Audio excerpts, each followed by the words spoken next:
कइले बाटे। कई दिन भइल घर में खाना ना खइले बाटे।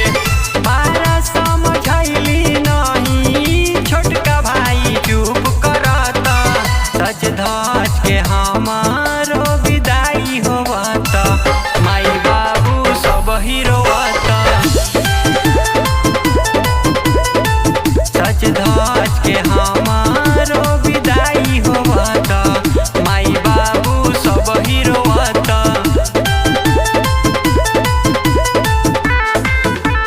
सब ही रोवत।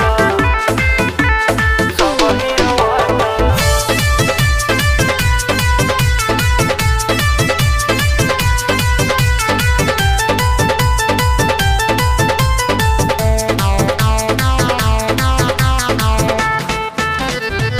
खेली खाई सुबह शाम जब चाहे सोवत रहनी।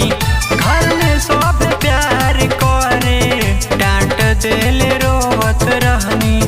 डांट देले रोवत रहनी।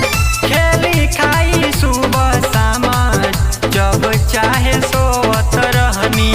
घर में सब प्यार करे डांट देले रोवत रहनी। संजय निराला कहे नैहर अब ते जाई होवत।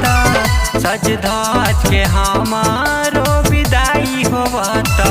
माई बाबू सब ही रोवत। सच धज के